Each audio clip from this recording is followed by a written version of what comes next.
Maka dosa yang paling besar, kezaliman yang paling besar terhadap Allah adalah melakukan kesyirikan.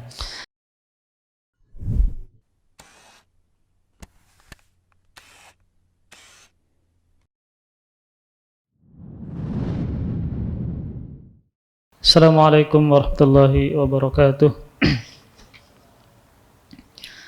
Alhamdulillahi rabbil alamin, wassalatu wassalamu ala nabiyyina Muhammadin wa ala alihi wa sahbihi wa barik wa sallim ajma'in. Wala hawla wala quwwata illa billahil aliyyil azim. Amma ba'du.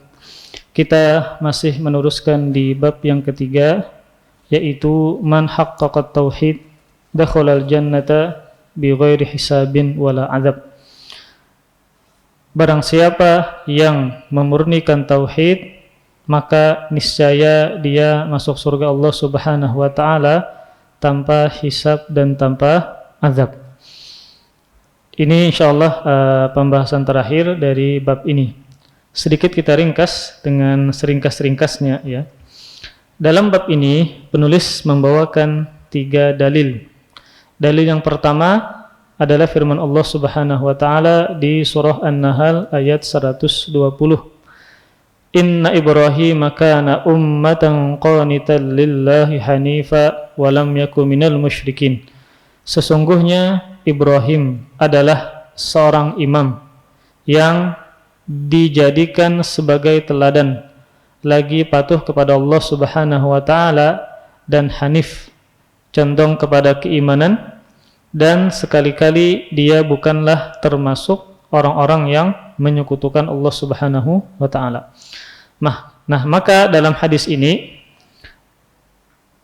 ada seorang contoh yang senantiasa memurnikan tauhidnya kepada Allah Subhanahu wa taala, yaitu adalah Nabi Ibrahim alaihissalam. Di sini Allah menyebutkan sifat-sifat seseorang yang senantiasa memurnikan tauhidnya kepada Allah Subhanahu wa taala. Yang pertama kata Allah, Inna Ibrahim kana ummah. Sesungguhnya Nabi Ibrahim adalah umat. Umat maksudnya adalah ada 2 makna. Yang pertama, seorang imam atau seorang panutan. Seorang imam, seorang panutan atau pemimpin ya. Beliau adalah seorang umat, maksudnya adalah pemimpin, panutan dalam kebaikan. Maka inilah ciri atau sosok yang senantiasa memurnikan tauhidnya kepada Allah Subhanahu wa taala. Dia senantiasa menjadi tauladan dan panutan dalam kebaikan. Kemudian yang kedua, qanitan, yaitu senantiasa melakukan ketaatan kepada Allah Subhanahu wa taala. Maka orang yang memurnikan tauhidnya kepada Allah, yang masuk surga tanpa hisab dan tanpa azab, dia qanitan, senantiasa melakukan ketaatan kepada Allah Subhanahu wa taala. Kemudian yang ketiga, seseorang yang memurnikan tauhidnya kepada Allah, hanifan. Apa artinya? Yaitu condong menjauh dari kesyirikan menuju kepada tauhid. Senantiasa hanif, condong menjauh dari kesyirikan menuju tauhid. Maka pasti seseorang yang dinamakan dengan memurnikan tauhid itu sangat identik dengan menjauhi kesyirikan. Sangat identik dengan menjauhi kesyirikan. Kemudian yang keempat, sifat orang yang senantiasa memurnikan tauhidnya kepada Allah Subhanahu wa taala, Allah tutup dengan walam yakun minal musyrikin. Dan sekali-kali dia tidaklah termasuk orang yang berbuat syirik kepada Allah Subhanahu wa taala. Nah, maka ayat ini sekaligus dalil dan bantahan bagi orang yang mengatakan, di antaranya adalah sebagian falasifah yang mereka mengatakan bahwa Nabi Ibrahim pernah mencari Tuhan. Bahwa Nabi Ibrahim pernah mencari Tuhan. Ketika melihat bulan, maka dia katakan, itu adalah Tuhanku. Ketika bulan hilang, terbit matahari, maka Nabi Ibrahim mengatakan, ini adalah Tuhanku. Lalu kata mereka, Nabi Ibrahim mencari Tuhan. Berarti kan beliau sebelumnya tidak memiliki Tuhan. Maka itu tidak benar. Beliau mengatakan ketika melihat bulan, kemudian matahari, ini adalah Tuhanku, bukan dalam rangka mencari Tuhan, tapi mengajarkan kepada orang-orang yang ketika itu mereka menyembah benda-benda langit, bahwa benda-benda langit tersebut tidak pantas untuk disembah karena dia bisa hilang dan tidak selalu ada. Jadi bukan dalam rangka mencari Tuhan Nabi Ibrahim alaihissalam, tetapi dalam rangka mendebat dan berdiskusi kepada orang-orang yang menyembah benda-benda langit. Maka dalilnya jelas bahwa Allah Subhanahu wa taala mengatakan walam yakum minal musyrikin, dan sekali-kali dia Nabi Ibrahim tidaklah melakukan kesyirikan kepada Allah Subhanahu wa taala. Nah, maka dalil yang pertama ini ya sebagai contoh dari seseorang yang senantiasa memurnikan tauhidnya kepada Allah Subhanahu wa taala, yang memiliki 4 sifat. Yang pertama adalah sebagai panutan dalam kebaikan, yang kedua qanit, yaitu senantiasa melakukan ketaatan kepada Allah Subhanahu wa taala, kemudian yang ketiga hanif, condong menjauhi kesyirikan kepada tauhid, kemudian yang keempat tidak melakukan perbuatan syirik kepada Allah sedikit pun. Kemudian dalil yang kedua, firman Allah Subhanahu wa taala di surah Al-Mu'minun ayat 59. Ini sebagai taukid, penguat, penegasan daripada dalil yang pertama. Firman Allah Subhanahu wa taala tentang orang yang memurnikan tauhidnya, walladzina hum birabbihim la yusyrikun, dan orang-orang yang tidak menyekutukan Allah Subhanahu wa taala dengan sesuatu apapun. Maka dalil yang kedua ini sebagai penegas dari dalil yang pertama, bahwa orang yang memurnikan tauhidnya kepada Allah pasti identik dengan menjauhi segala perbuatan kesyirikan. Kemudian dalil yang ketiga tentang orang yang memurnikan tauhid masuk surga tanpa hisab dan tanpa azab, dalilnya cukup panjang. Ringkasnya adalah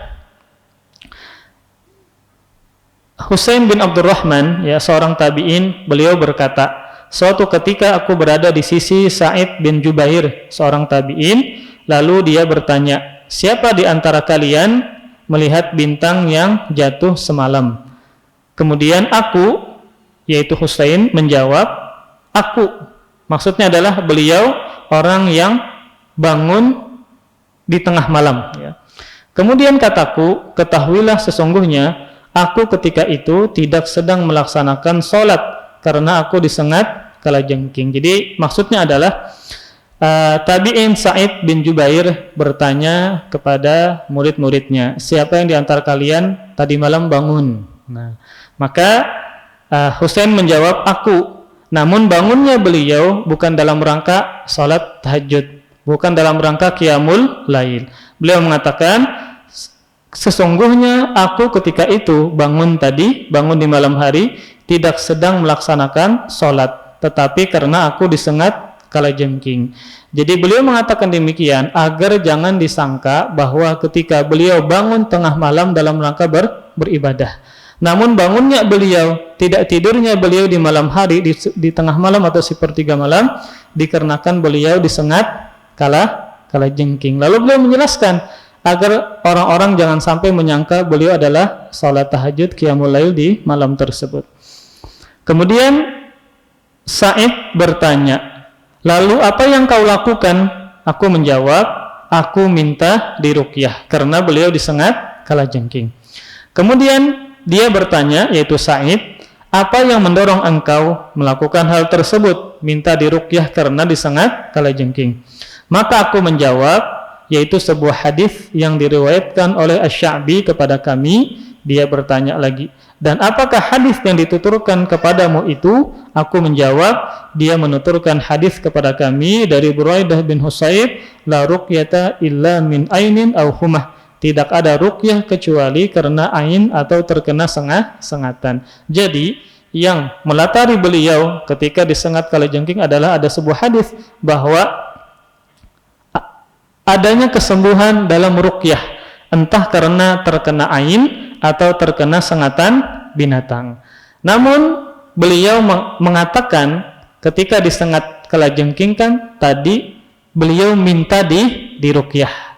Jadi sebenarnya boleh ketika seseorang itu dan termasuk yang disyariatkan ketika seseorang itu disengat binatang yang berbisa, kemudian dia minta untuk diruqyah. Hukum asalnya adalah boleh, tidaklah berdosa. Namun ketika mendengar pernyataan tersebut, ya, Sa'id berkata, Sungguh telah berbuat baik orang yang telah mengamalkan apa yang telah dia dengar. Maksudnya apa? Beliau melakukan demikian, yaitu diruqyah dalam rangka mengamalkan hadis Nabi. Karena Rasul mengatakan bahwa tidaklah ruqyah itu kecuali karena ain atau sengatan binatang berbisa. Kemudian Sa'id bin Jubair mengatakan, tetapi Abdullah bin Abbas radhiyallahu anhuma menuturkan hadis kepada kami dari Rasulullah sallallahu alaihi wasallam. Beliau bersabda,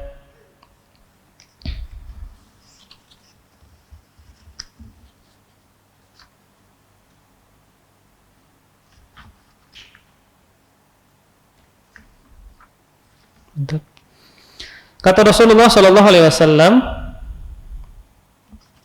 mana ayatnya? Bentar.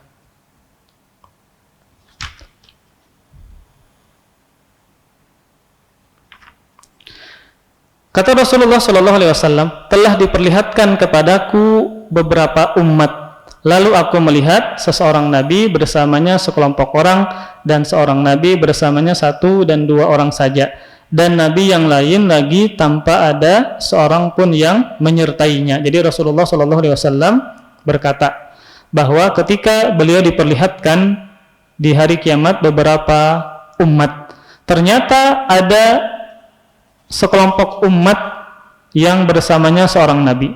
Bahkan ada seorang nabi yang memiliki 1 umat saja, 2 umat saja, bahkan tidak memiliki umat sama sekali. Lalu kata Rasulullah SAW, tiba-tiba diperlihatkan kepadaku sekelompok orang yang sangat banyak jumlahnya. Aku mengira bahwa mereka adalah umatku, tetapi dikatakan kepadaku bahwa mereka itu adalah umat Nabi Musa. Mereka itu adalah Musa dan kaumnya.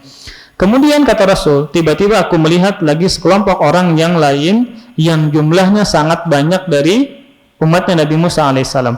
Maka dikatakan kepadaku, mereka itu adalah umatmu. Dan bersama mereka ada 70.000 orang yang masuk surga tanpa hisab dan tanpa azab terlebih dulu. Nah, ini syahidnya, ini poinnya. Ketika sahabat Sa'id bin Jubair mendengar cerita bahwa Husain digigit binatang berbisa, sehingga beliau minta untuk diruqyah. Boleh enggak? Boleh. Namun beliau menjelaskan bahwa Abdullah bin Abbas mendapatkan sebuah hadis dari Rasulullah SAW tentang Nabi pernah diperlihatkan di hari kiamat umatnya yang sangat banyak, di antara mereka ada 70.000 orang yang masuk surga tanpa hisab dan tanpa azab. Nah, kemudian siapa mereka yang 70.000 orang tadi yang masuk surga tanpa hisab dan tanpa azab? Kata Rasulullah SAW, mereka itu adalah orang-orang yang tidak meminta untuk diruqyah. Nah, berarti kan beliau ingin menjelaskan dan memahamkan kepada tabi'in Husain bahwa sebenarnya yang beliau lakukan minta diruqyah tidak mengapa, boleh-boleh saja, karena faktor disengat binatang yang berbisa, maka bisa dihilangkan dengan diruqyah. Namun alangkah lebih baiknya meminta untuk diruqyah ditinggalkan. Kenapa? Karena demi mendapatkan dari yang 70.000 orang tadi masuk surga tanpa hisab dan tanpa azab. Yang pertama adalah mereka itu yang tidak meminta untuk diruqyah. Yang kedua, mereka tidak melakukan tatayyur, bernasib sial. Kemudian yang ketiga, tidak pernah meminta lukanya ditempeli besi yang dipanaskan. Kemudian yang keempat, dan mereka bertawakal kepada Allah Subhanahu wa ta'ala. Maka 4 hal inilah yang menyebabkan seseorang masuk surga tanpa hisab dan tanpa azab ketika mengamalkan 4 hal ini. Yang pertama, tidak minta diruqyah. Yang kedua, tidak minta untuk pengobatan kai, yaitu api yang dipanaskan kemudian ditempelkan ke tubuh yang sakit. Kemudian yang ketiga, tidak bertatayyur, bernasib sial. Kemudian yang keempat adalah senantiasa bertawakal kepada Allah Subhanahu wa ta'ala. Nah, ini sudah kita jelaskan di pertemuan-pertemuan sebelumnya, ya. Kemudian 4 hal ini harus diperhatikan bahwa Yang pertama, tidak meminta untuk diruqyah. Kenapa demikian?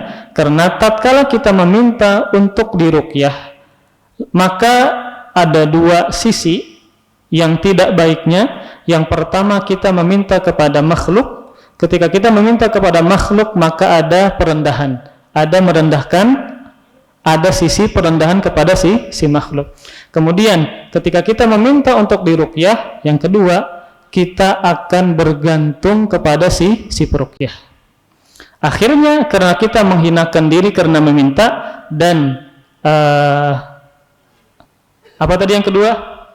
Dan bergantung kepada si peruqyah, maka menafikan tawakal yang sempurna, menafikan kesempurnaan dari tawakal. Kemudian yang kedua adalah tidak meminta untuk dikai. Kai adalah pengobatan dengan memanaskan besi kemudian ditempelkan ke tubuh orang yang sakit. Nah, secara asal boleh enggak berobat dengan pengobatan kai? Maka jawabannya adalah boleh. Sebagaimana Nabi SAW pernah mengkai sahabat yang terkena panah, lalu beliau kaikan. Adapun di sini yang mengurangi kesempurnaan tawakal adalah meminta untuk dikaikan. Ini kasusnya sama dengan minta diruqyah. Ketika ada meminta, maka ada penghinaan, kemudian ada ketergantungan kepada kai. Nah, Rasulullah SAW beliau benci kai, bukan secara mutlak, dengan catatan adalah orang-orang Arab zaman dulu ketika mereka ada yang sakit, maka mereka beranggapan pasti sembuh dengan kai. Maka Rasul benci dengan anggapan seperti ini. Itu yang pertama. Kemudian yang kedua, Rasul benci dengan kai karena orang-orang Arab ketika mereka ada yang sakit, kemudian langsung dikai, mereka meyakini bahwa kesembuhan ada pada zat kai tersebut. Padahal yang menyembuhkan siapa? Adalah Allah Subhanahu wa ta'ala. Maka Rasul membenci hal tersebut. Namun ketika misalnya kai itu terbukti bahwa dia bisa menyembuhkan, seperti orang yang terkena tusukan panah, maka Rasulullah SAW pun mengkaikan sebagian sahabatnya ketika ada penyakit di tengah-tengah mereka. Namun para sahabat tidak meminta, namun Nabi yang menawarkan mereka untuk mengkaikan. Yang jadi masalah adalah yang poin ini ketika ada seseorang yang minta untuk dikaikan, ada memintanya. Ketika ada permintaan, maka ada penghinaan diri kepada orang yang diminta dan ada ketergantungan kepada yang diminta. Maka akhirnya itu mengurangi kesempurnaan tawakalnya kepada Allah Subhanahu wa ta'ala. Kemudian yang ketiga, tidak bertatayyur. Tatayyur diambil dari kata tayrun, burung.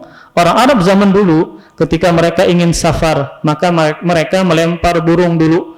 Misal ketika dilempar ke kanan, wah ini berarti safarnya aman. Akhirnya mereka berangkat.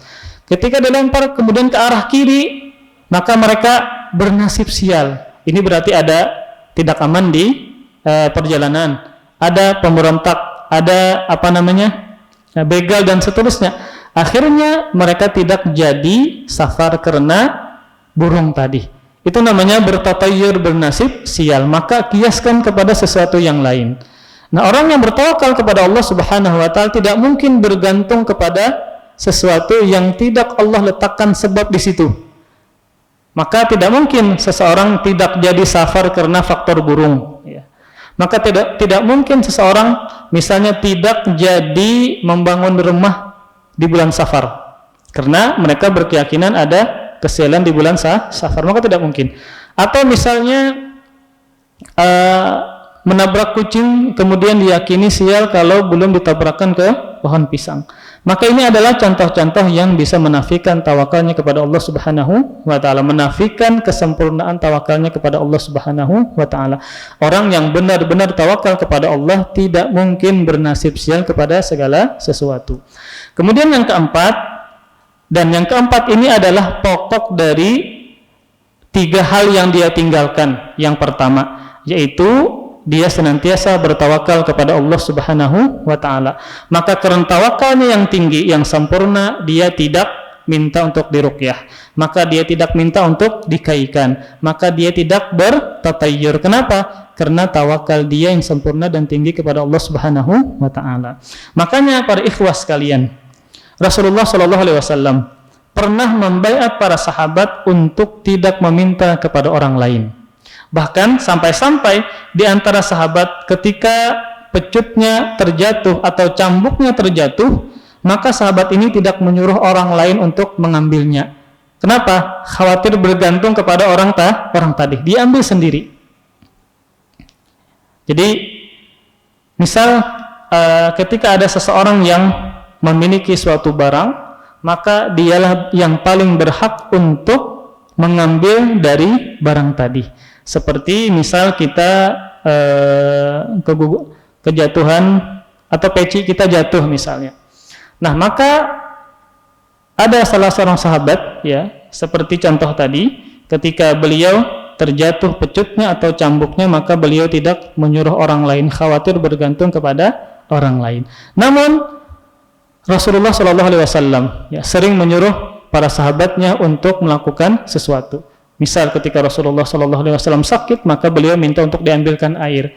Maka jawabannya adalah selama tidak bergantung kepada orang ketika menyuruh, maka tidak mengapa.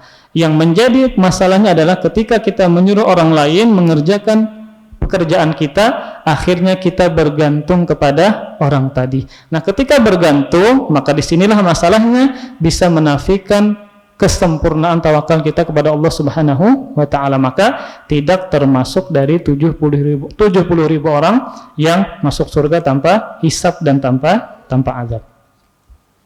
Kemudian kandungan dari bab ini cukup banyak, ada 21 kandungan. Yang pertama adalah, semoga habis ya. Yang pertama adalah ma'rifatu maratibin nas fit tauhid, yaitu mengetahui tingkatan-tingkatan manusia pada tauhid. Seseorang yang dihadapkan dengan tauhid, maka dia bertingkat-tingkat ya. Ada yang tinggi, ada yang sedang, dan ada yang rendah. Nah, tingkatan yang paling tinggi adalah sebagaimana yang Rasul katakan, yaitu yang mereka masuk surga tanpa hisab dan tanpa azab. Siapa mereka? Yang tidak minta untuk diruqyah, yang tidak minta untuk dikaikan, yang ketiga yang tidak minta, yang tidak bertatayyur, dan senantiasa bertawakal kepada Allah Subhanahu wa taala. Inilah derajat tauhid yang paling tinggi. Derajat tauhid yang paling tinggi. Kemudian kandungan yang kedua adalah pengertian mengamalkan tauhid dengan semurni-murninya. Kan judul dari bab ini adalah barang siapa yang memurnikan tauhid, maka masuk surga tanpa hisab dan tanpa azab. Apa maknanya memurnikan tauhid? Maka maknanya adalah 3 hal. Yang pertama, tidak melakukan kesyirikan. Yang kedua, tidak melakukan perbuatan bid'ah. Yang ketiga, tidak melakukan perbuatan dosa. Maka inilah yang dimaksud dengan memurnikan tauhid.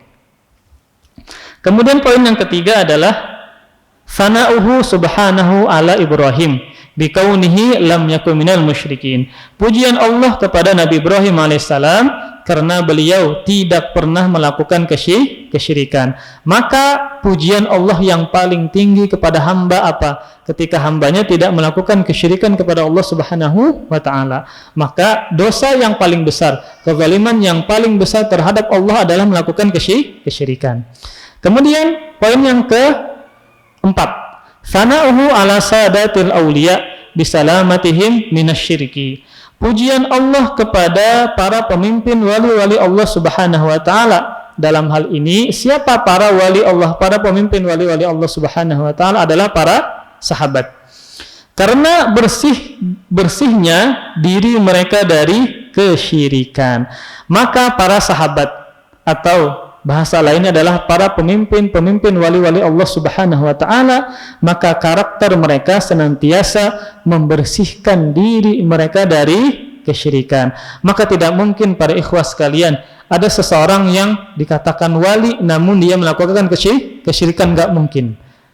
Karakter wali-wali Allah Subhanahu wa taala sebagaimana para sahabat senantiasa memurnikan diri mereka dari segala bentuk kesyirikan.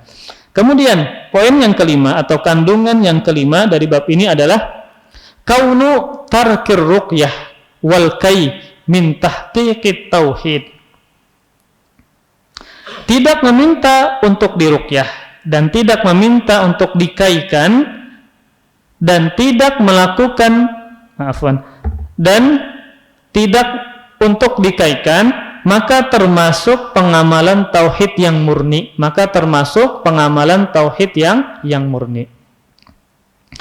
Kemudian kandungan yang keenam, kaunul jami' litilkal khisal huwa tawakkul. Tawakal kepada Allah Subhanahu wa taala adalah sifat yang mendasari sikap tersebut. Maksudnya apa? Sifat yang mendasari agar dia tidak minta diruqyah, minta dikaikan, dan tidak bertatayyur. Yang melatari mereka apa? Mereka kesempurnaan tawakalnya kepada Allah Subhanahu wa ta'ala. Kemudian poin yang ke-7,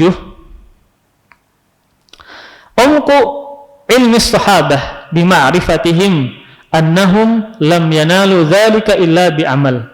Dalamnya ilmu para sahabat, karena mereka mengetahui bahwa orang-orang yang dinyatakan dalam hadis tersebut tidak akan mendapatkan kedudukan yang demikian tinggi kecuali dengan adanya pengamalan. Nah, ini para ikhwas sekalian,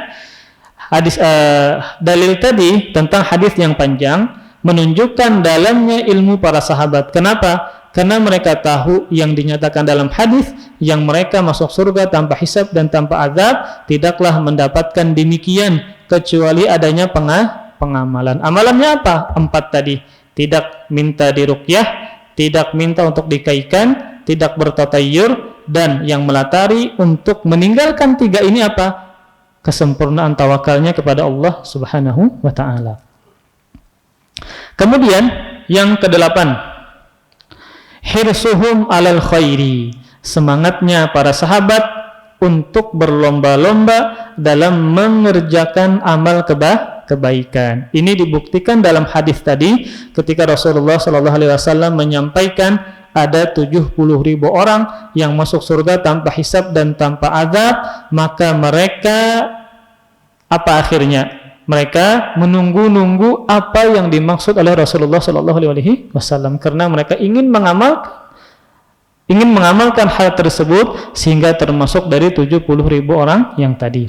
Kemudian poin yang ke-9, yang ke-9, fadilatu hadhil ummah bil kamiyah wal kaifiyah. Keistimewaan umat Islam ini dari sisi jumlah dan kualitas. Perhatikan, penulis mengatakan kandungan dari bab ini yang ke-9, keistimewaan umat Islam dari sisi jumlah dan kualitas.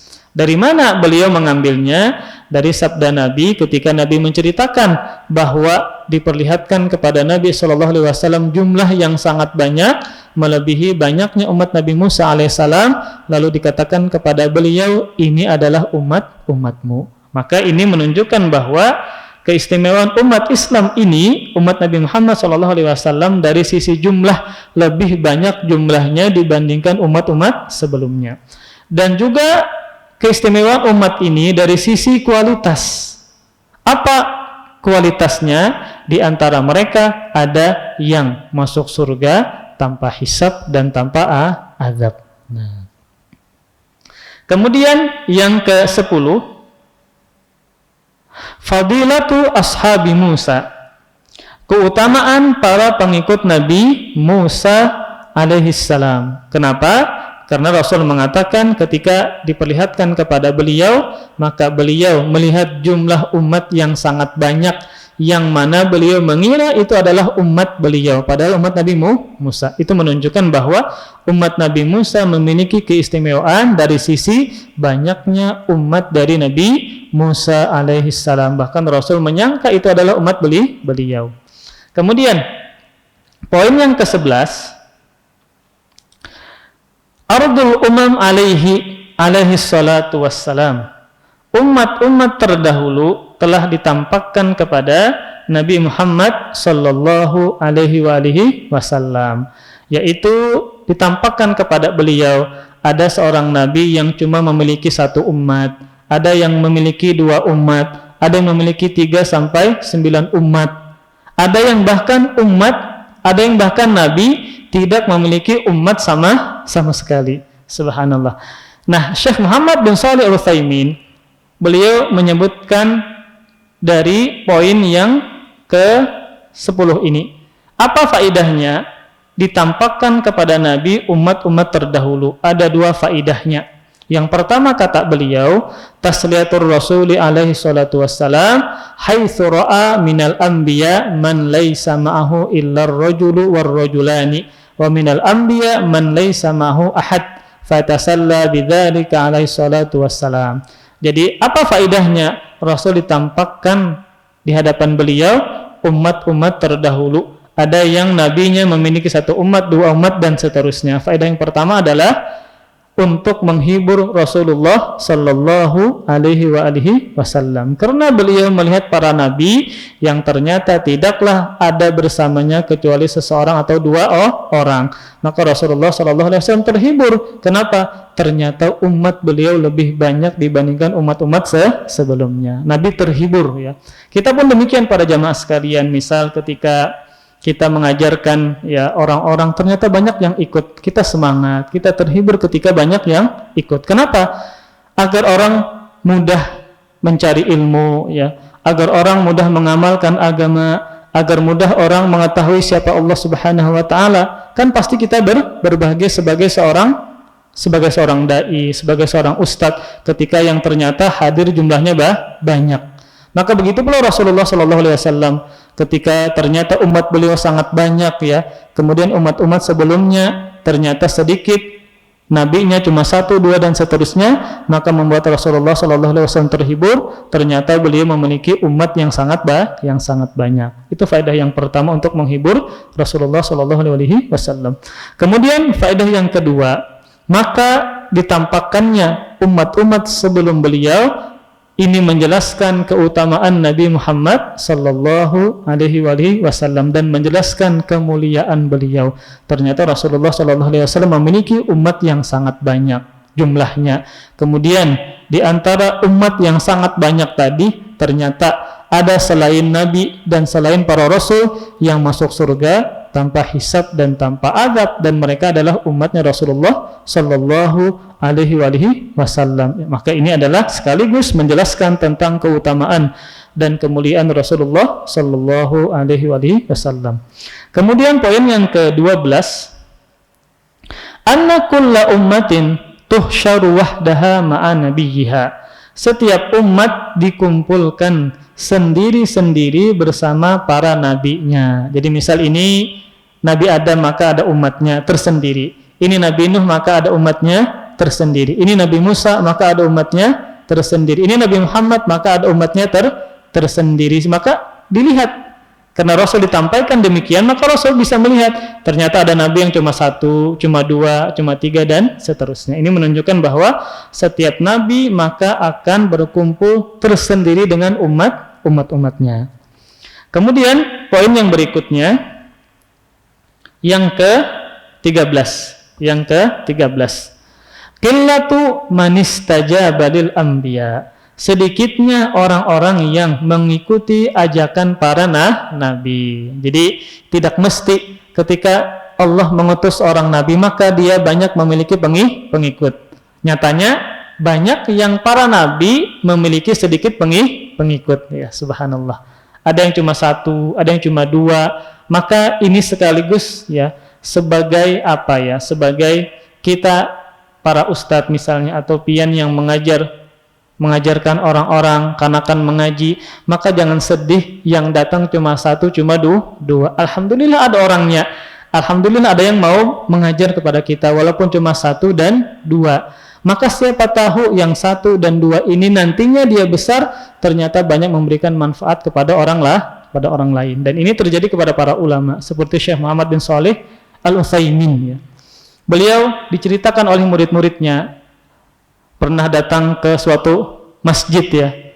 Ternyata tidak ada orang yang hadir padahal beliau ingin mengajar. Akhirnya siapa yang beliau ajak untuk belajar bersama beliau?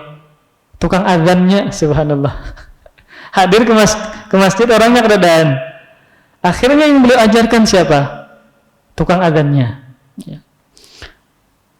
Maka bisa jadi ya, ketika kita mengajarkan satu orang, dua orang, satu orang inilah, dua orang inilah yang ternyata banyak memberikan manfaat ilmu kepada orang lain, dan kita pun akan mendapatkan pahala demikian. Kenapa? Karena kita lah orang tadi banyak mengajarkan ilmu kepada orang lain. Maka jangan sampai sedih dan putus asa ketika misalnya kita mengajarkan orang lain yang datang cuma satu atau dua. Kewajiban kita menyampaikan, tidak melihat kepada jumlah. Sebagaimana para nabi tetap berdakwah, walaupun cuma yang beriman satu dua, ya tidak jadi masalah. Karena kewajiban kita adalah berdakwah, tidak melihat kepada jumlah. Kemudian poin yang ke-14 atau kandungan dari bab ini yang ke-14, yaitu anna man lam yujibhu ahadun ya'ti wahdahu. Nabi yang tidak mempunyai pengikut akan datang sendirian pada hari kiamat. Sebagaimana ketika Nabi diperlihatkan, ternyata ada Nabi yang tidak memiliki pengikut sama sekali. Maka dia datang di hari kiamat sendirian, tidak bersama pengikutnya, karena tidak ada yang beriman kepada beliau. Kemudian kandungan yang ke-15 adalah samaratu hadzal ilmi wa huwa adamul igtirar bil kasrah wa adamuz zuhdi fil qillah.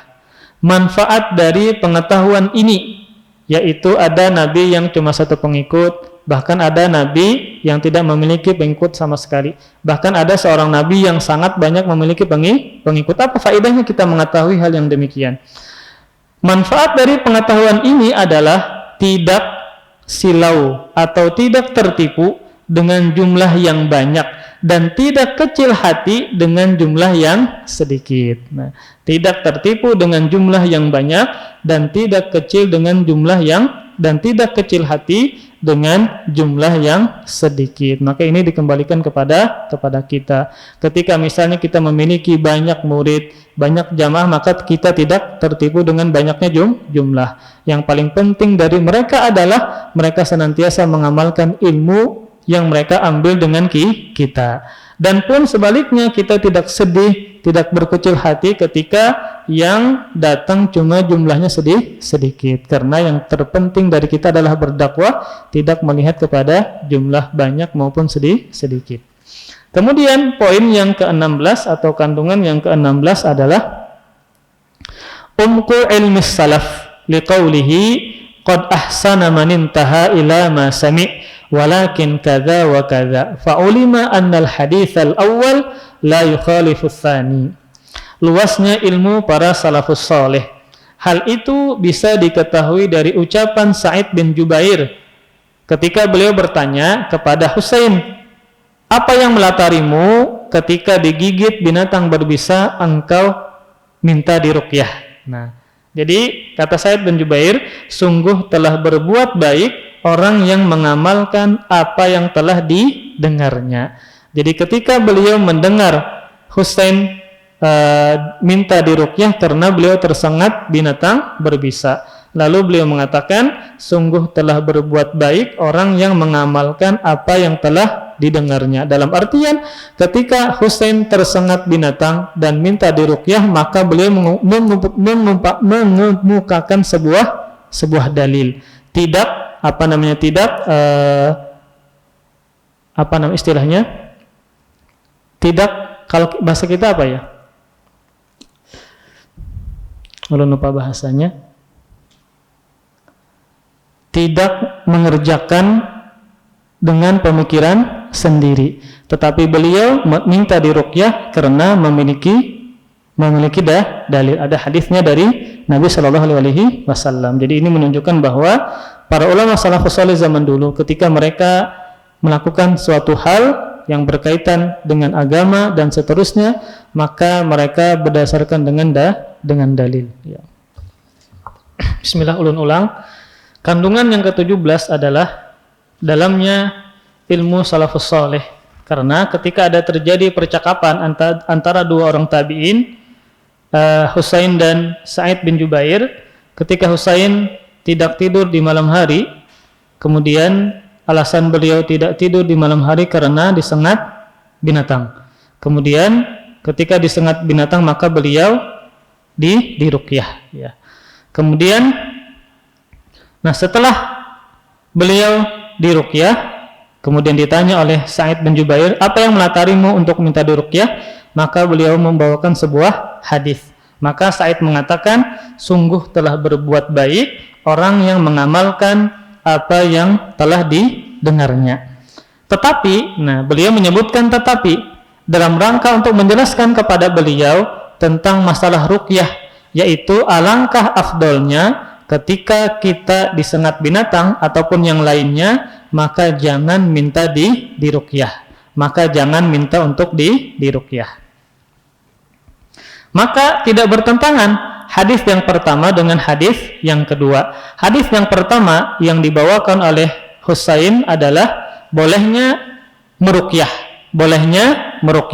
Yaitu Rasul mengatakan bahwa ketika seseorang terkena penyakit humah ya, demam ataupun tersengat binatang yang berbisa, maka bisa dilakukan dengan pengobatan ruqyah, dengan diruqyah. Maka ini menunjukkan boleh untuk diruqyah. Namun hadis yang kedua tentang keutamaan orang yang tidak meminta untuk diruqyah. Apa keutamaannya? Yaitu masuk surga tanpa hisab dan tanpa azab. Karena yang melatari seseorang tidak minta untuk diruqyah adalah karena tawakal dia yang sempurna kepada Allah Subhanahu wa ta'ala. Kemudian ada permasalahan yang lain, masalah ruqyah. Adapun yang menjadi permasalahan yang tidak termasuk dari 70.000 orang yang masuk surga tanpa hisab dan tanpa azab adalah seseorang yang minta untuk diruqyah. Maka ini bisa mengurangi kesempurnaan tawakal dia kepada Allah Subhanahu wa ta'ala, karena dia akhirnya tergantung kepada si peruqyah. Kemudian ada permasalahan yang kedua, yaitu bahwa ketika ada seseorang yang terkena sengatan binatang misalnya, lalu ada orang yang menawarkan untuk meruqyah dia. Contoh misal ulun terkena sengatan kalajengking misalnya.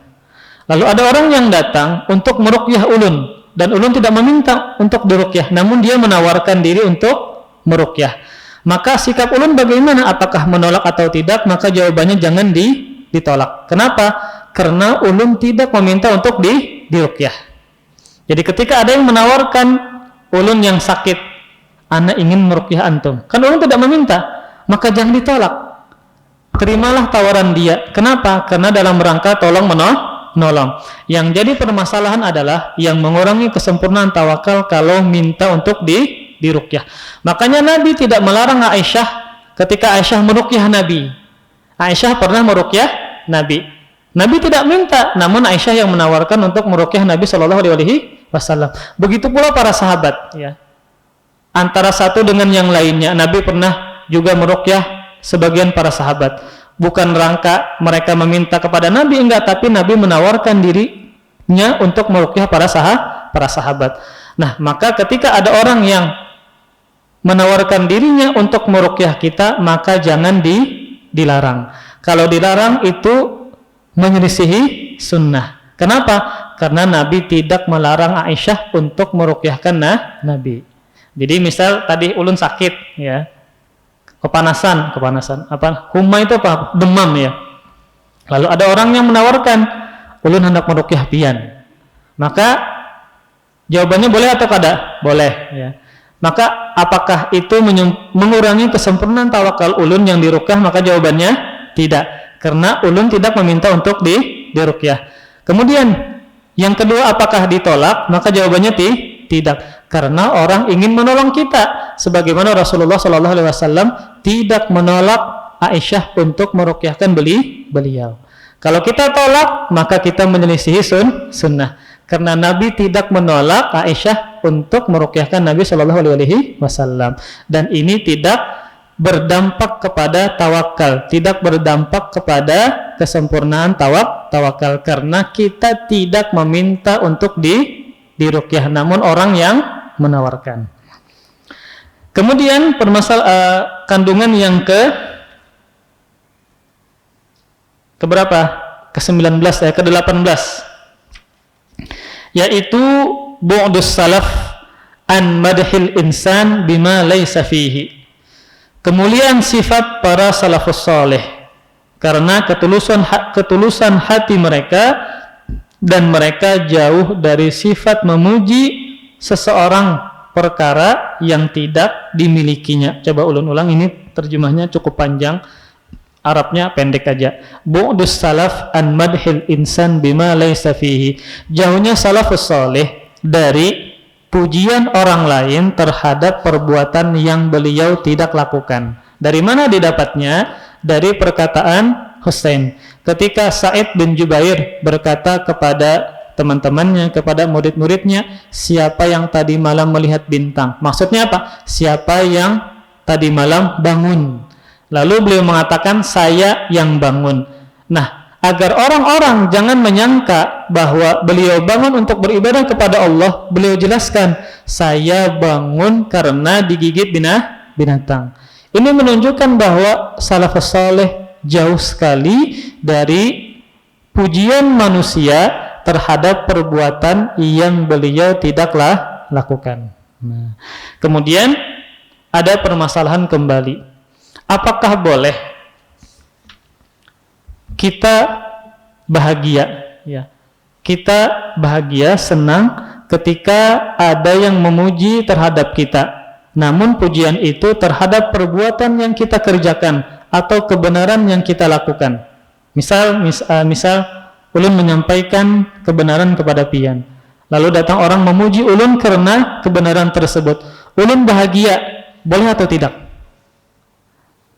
Bisa pian pahami gambarannya? Ulun berbahagia, senang ketika ada orang yang memuji ulun terhadap perbuatan kebaikan yang ulun lakukan atau kebenaran yang ulun sampaikan. Ada yang memuji ulun berbahagia.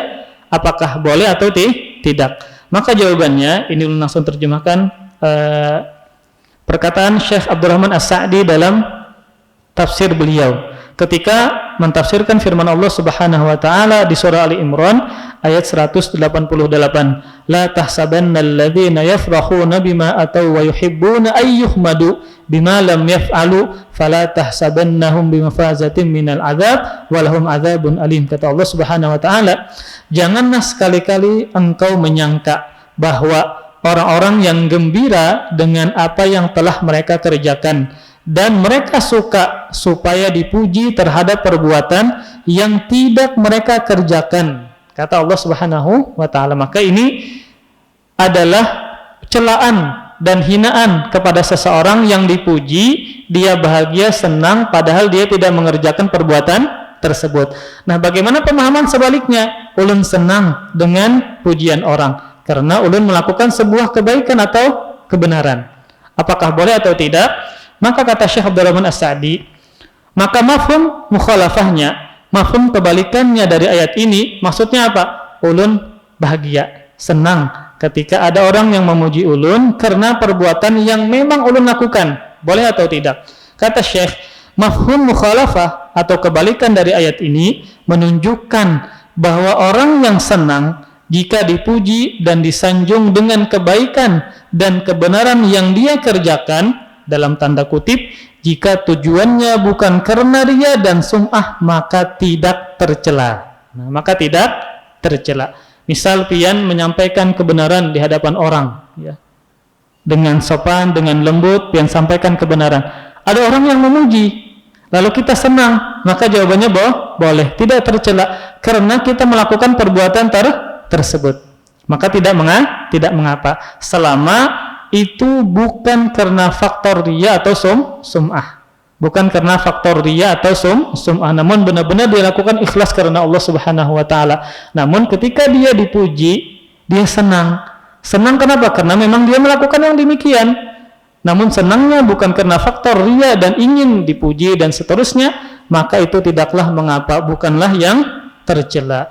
Kemudian kata Syekh meneruskan, bahkan ini merupakan perkara yang dicari, di mana Allah telah mengkabarkan bahwa Allah membalas orang-orang yang baik perbuatan dan perkataannya dengan sebutan dan sanjungan yang baik. Nah, bahkan ini adalah termasuk balasan dari Allah Subhanahu wa taala yang Allah segerakan bagi orang-orang yang berbuat baik. Apa balasan Allah? Dia disanjung, dia dipuji karena kebaikan yang dia lakukan. Namun catatannya apa?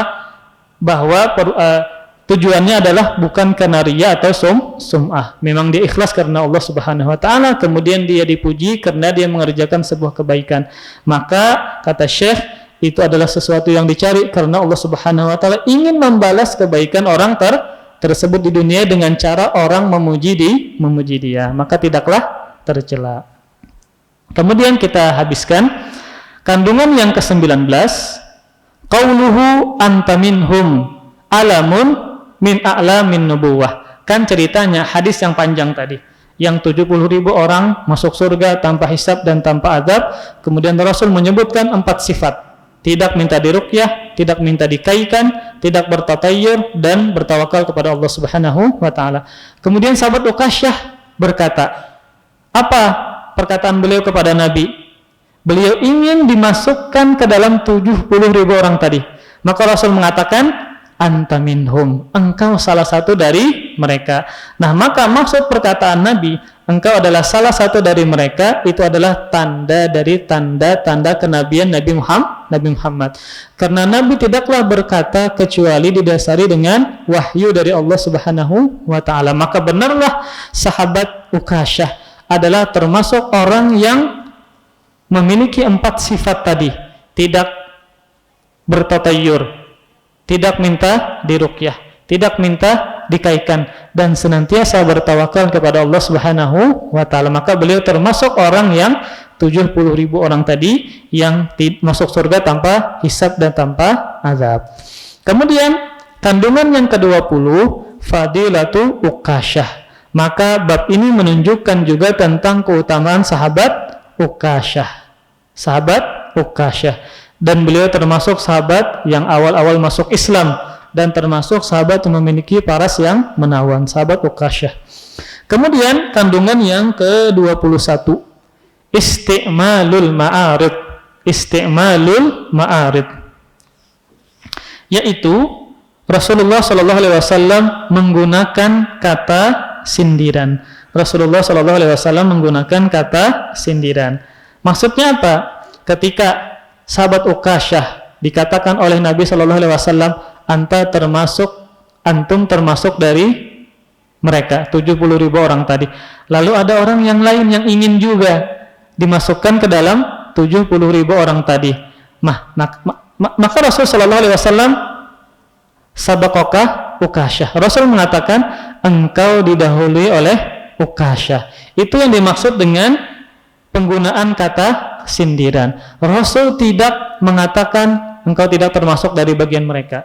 Karena kalau seandainya katakan demikian, maka sahabat ini bisa tersakiti, bisa futur. Karena Nabi mengatakan demikian. Maka Nabi menggunakan kata sindiran sabaqaka Uqasyah. Engkau didahului oleh Uqasyah. Dan juga kalau seandainya Nabi iyakan sahabat yang kedua yang meminta demikian, maka akan membuka pintu yang luas, seluas-luasnya, sehingga para sahabat yang lain pun juga akan minta kepada Nabi. Padahal belum tentu orang yang meminta kepada Nabi memiliki 4 sifat tadi. Maka karena Rasulullah SAW ya, dengan wahyunya beliau mengatakan Uqasyah anta termasuk dari golongan yang 70.000 orang tadi.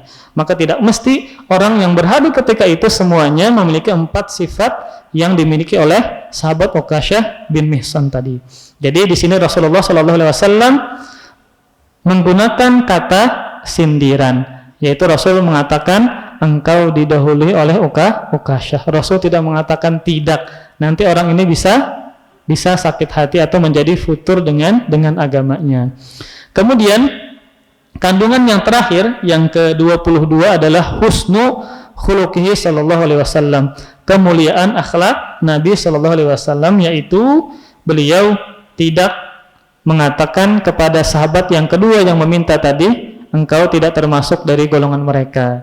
maka dikhawatirkan sahabat ini menjadi futur, bahkan dia bisa sakit hati. Namun Rasulullah sallallahu alaihi wasallam menggunakan kalimat sindiran, yaitu dengan perkataan engkau didahului oleh Ukasyah, sehingga sahabat ini pun juga beramal seperti amalnya Ukasyah. Nah, jadi inilah termasuk dari kemuliaan akhlak Nabi Shallallahu Alaihi Wasallam dan sekaligus sebagai kecerdasan Nabi Shallallahu Alaihi Wasallam, karena beliau menggunakan kata kiasan, tidak menggunakan kata-kata yang tidak mengenakkan hati kepada sahabat yang kedua yang meminta sama seperti sahabat Ukasyah radhiyallahu taala anhu. Wallahu a'lam bissawab. Insyaallah kita akan teruskan kembali nanti di pertemuan selanjutnya, bab yang keempat tentang bab al-khawfu minasyirki, takut kepada kesyirikan. Al-khawfu minasyirki, takut kepada kesyirikan, termasuk hal yang sangat diperintahkan oleh Allah Subhanahu wa taala dan juga sangat dikhawatirkan kepada umatnya adalah terjatuh kepada kesyirikan. Ya, maka ini yang nanti kita akan bahas. Makanya kitab tauhid ini yang disusun oleh Syekh Muhammad At-Tamimi ini banyak mengupas tentang tauhid uluhiyah, banyak mengupas tentang tauhid uluhiyah, bagaimana beribadah kita kepada Allah Subhanahu wa taala dan bagaimana pembatal-pembatalnya berkaitan dengan tauhid uluhiyah. Wallahu a'lam bissawab. Kita akhiri dengan kafaratul majlis. Subhanakallahumma bihamdik, asyhadu an la ilaha illa anta, astaghfiruka wa atubu ilaik. Wassalamualaikum warahmatullahi wabarakatuh. Terima kasih. Jazakumullah khairan wa barakallahu fikum. Video ini dibuat atas partisipasi dari donasi Anda. Semoga menjadi amal jariah bagi Anda semuanya.